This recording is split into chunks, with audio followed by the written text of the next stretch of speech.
காலம் கிரகங்கள் கையில். உண்மை ஜோதிடத்தை உலகிற்கு எடுத்துக் கூறும் உங்கள் புதிய வரலாறு டிவி. வணக்கம். ஓம் சாய்ராம். குருவே நமக. உலகம் முழுக்க பரவியிருக்கின்ற புதிய வரலாறு டிவி மற்றும் அஸ்ட்ரோ சாய் செல்வம் யூடியூப் நேயர்கள் அனைவருக்கும் மதுரை ஜோதிடர் சாய் செல்வத்தின் இனிய வணக்கங்கள். வாழ்க வளமுடன். இன்னைக்கு நம்ம பார்க்க போகிற பதிவு, ஒரு குழந்தை பிறக்கும் பொழுதே பூர்வீக சொத்து இருக்கிறதா என்பதை எப்படி தெரிந்து கொள்ள முடியும் என்பதை பற்றி இந்த பதிவில் பார்ப்போம். பூர்வீக சொத்து எல்லாருக்கும் அமைவதில்லை. கண்ணதாசன் அழகாக கூறுவார், மனிதனுடைய எண்ணங்களை, செயல்களை விதி ஒழுங்குபடுத்துகிறது. இது எவ்வளவு பெரிய உண்மையான விஷயம் தெரியுமா? அனைவருக்கும் எந்த விஷயமும், எல்லா விஷயமும் அனைவருக்கும் கிடைப்பதில்லை. இந்த பூர்வீக விஷயமும் அப்படித்தான். தந்தை வழி சொத்துக்கள், தாய் வழி சொத்துக்களும் பூர்வீகம்னு வரும் ஒரு சில நேரங்களில். இப்படிப்பட்ட அமைப்புகள் உள்ள ஜாதகம் எப்படி இருக்கும் அப்படிங்கிறத பற்றி இதில் வந்து பார்க்க போகிறோம்.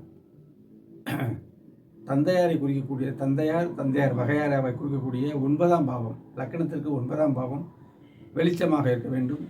சூரியன் நல்ல வெளிச்சமாக இருக்க வேண்டும். இருள் அமைப்பு என்றால் சனி, ராகு இந்த மாதிரி கிரகங்களை சேர்றது தான் இருள் அமைப்பு.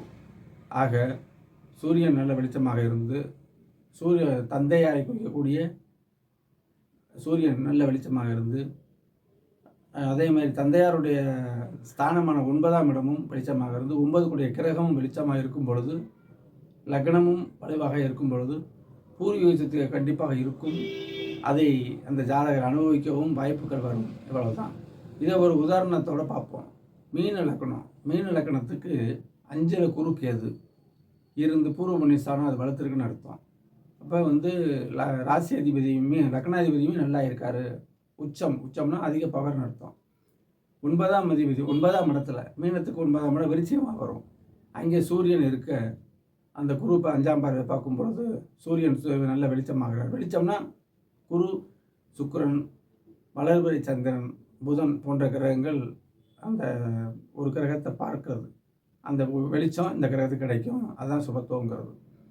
அடுத்து அந்த 9ஆம் இடத்து அதிபதி செவ்வாய் 11ஆம் இடத்துல உச்சமாக இருக்கார்.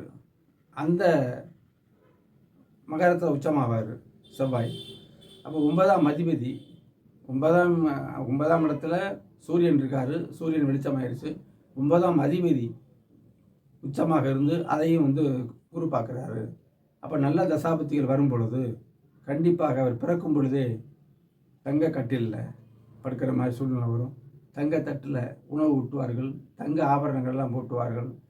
நல்லா ஆடை ஆபரணத்தோட உறவினர்கள் கூடி மகிழ்ச்சியோடு அந்த குழந்தை பிறக்கும். இதுதான் வந்து பூர்வீக சொத்து அமையக்கூடிய ஜாதகத்தின் விளக்கம். ஏன்னா இந்த என்னுடைய சேனலில், அதாவது புதிய வரலாறு மற்றும் அஸ்ட்ரோ சாய் செல்வம் யூடியூப் சேனலில் அடிக்கடி நுட்பமான செய்திகளை தர இருக்கிறேன். அதை நீங்கள் சப்ஸ்கிரைப் பண்ணி ஷேர் பண்ணி பெல் பட்டன் நமக்கு அடுத்தடுத்து வரக்கூடிய வீடியோக்களை நீங்கள் பார்க்கலாம்.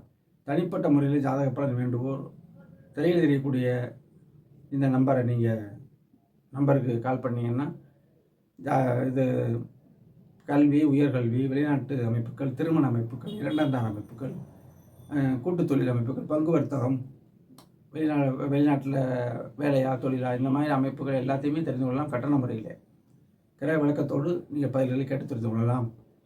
நாளை வேறொரு வீடியோவில் சந்திப்போம். அதுவரை வணக்கம் கூறி விடைபெறுவது உங்கள் ஜோதி சாச்சாரியா ஜோதிடபானு, மதுரை சாய் செல்வம். நன்றி, வணக்கம், வாழ்க வளமுடன்.